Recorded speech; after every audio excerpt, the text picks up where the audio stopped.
and welcome to Zen Divorce TV. Today my guest is the lovely Farzana Naz, who's Head of Family Law at Saracens Solicitors. Farzana is going to talk to us a little bit today about how you can help your solicitor help you so that you can move your case along more quickly and also save yourself a bit of money. So welcome to Zen TV, Farzana. It's lovely to have you here. Thank you. And can you tell us a little bit more about what people can do if they're thinking about divorce and they're having to come along and see you? What do they need to do to make life a lot easier for you and for them as well? Okay, I think it's really important if people actually prepare for the actual first meeting. The first meeting is very important with the solicitor. They need to get as much out of it as possible. There's normally a time restraint in terms of how long the meeting is going to be. Right. So there are a number of documents that they can bring to that meeting and provide the solicitor that will actually assist them. Some of the things that they can bring are things like details of basic things like their full names, date of births, addresses, details of properties where they live at or own. At the same time, the marriage certificate is a really important document because that has details of both parties, including place of marriage, where the marriage actually took place. Because a lot of people, because they're quite stressed out, they have things going in their minds. They don't remember even basic things. Right, like I suppose the name, presumably they still remember the names of their children, hopefully. But possibly, dates of birth and things like that, you'd need that as well, wouldn't you? Yes, we would need that, because if they decide they do want to go ahead with the divorce, then we will have to draft a divorce petition, and those details will be required in order for us to assist them to draft that petition. Okay. And the marriage certificate as well, obviously, if they're wanting to go ahead. Yes, that marriage certificate will need to be sent to the court, so that's why we need that document. Okay. So what else might they need to bring along? The other things that they can bring along will be things like details of their earnings or valuations of properties.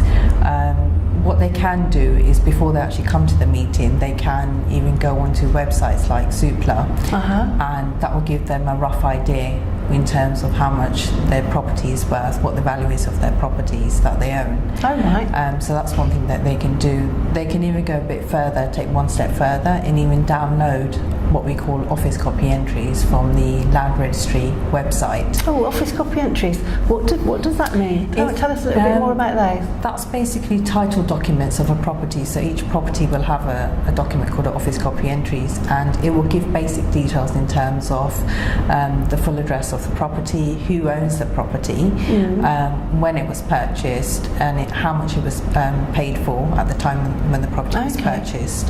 So it will give basic details in terms of the property, and one thing is important: we need to know whose name the property is in. Right. Because it could be that one spouse may have transferred the property to somebody else, so we need to know what's actually happened to that property. So that will give you precisely who owns the property, so you know where to go from there, sort of thing. Yeah, okay. So that's one thing. Also, another thing is, if there is a property, we will need to know in terms of mortgage, and what the outstanding mortgage is, who is paying the mortgage, who the mortgagee is. Some clients don't even know who the mortgagee is. Okay. So that's one good thing that they should actually bring with them to the meeting.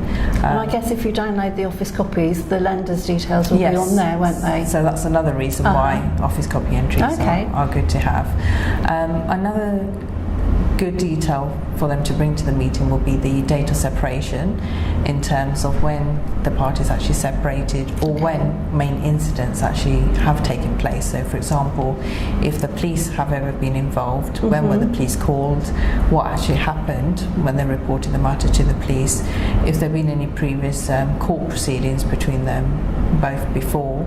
It's a good idea to get details in terms of the dates and when events taking place, which court, if there's any paperwork in relation to those proceedings, and that will also help the solicitor if they bring it to the first meeting. And that would be so if there had been an incident, but what if there hadn't been an incident, if it was just they'd had enough and they just had enough of and they decided they didn't want to stay with their husband anymore? I mean, when a marriage breaks down, there's normally a number of reasons why it breaks down. So even if there hasn't been a police involvement, there must have been some problems within the marriage. For example, there may have been a big argument and the client then decided, I've had enough, I want to go apply for divorce. So details of those dates, when they came to that conclusion that the marriage had broken down, or when the argument actually took place, those dates would actually be helpful. Right, so it's quite important to establish when the person that's coming to you has decided the marriage has broken down, so like a date that they've decided in their mind that enough's enough, the marriage has broken down. If there's any incidents with police or anything that's been documented, then that's useful to bring along. What about if it's been a series of not with no police involved, but just a series of perhaps behavioural issues between the parties, if you like? Then that's also important. Again, the dates will be important when those behaviour issues actually took place and what actually happened at those incidents. Because if you're going to be applying for divorce, say you're on unreasonable behaviour, which is one of the 5 facts to apply for divorce, we will need to give details of bad behaviour. So that's why we will need to know when do those incidents take place, what actually happened during those incidents, so we can put that down in the petition. Sure. And how bad does that behaviour have to be? Because we've seen in the press recently, Teenie Owens, her petition was turned down because the behaviour wasn't considered serious enough to warrant the divorce happening. So how does that work now after that case? I mean, since that case, you have to just make sure you meet the criteria for bad behaviour. So what some clients were doing is they didn't want to go into too much detail in terms of the bad behaviour that's happened because they were worried that the petition would be seen by their spouse. Sure. So they were putting vague details in terms of the bad behaviour, but it's quite important to put down as much detail as possible in terms of the bad behaviour and to give as many examples as possible. Okay. So you can meet that criteria. Right, that's really useful, I think, for people to know, given that case.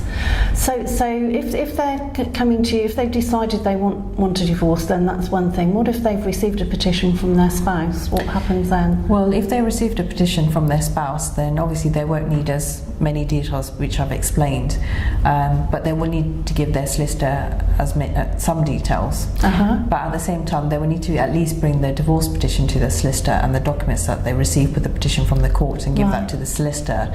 There's normally a time limit when they need to file what we call an acknowledgement of service form.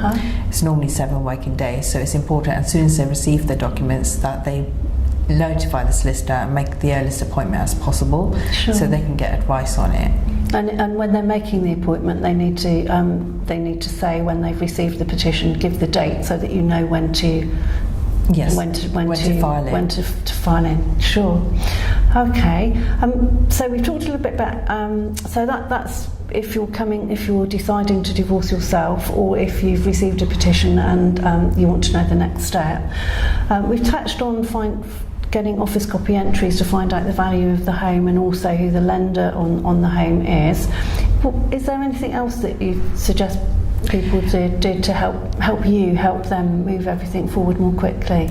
I think in terms of the financial matter, if they have any other assets that they own, for example shares, bonds, pensions, then again details in terms of the valuations of those assets, it's important that they give those details to the solicitor, and any paperwork that can support what they have, that will be useful for the solicitor as well.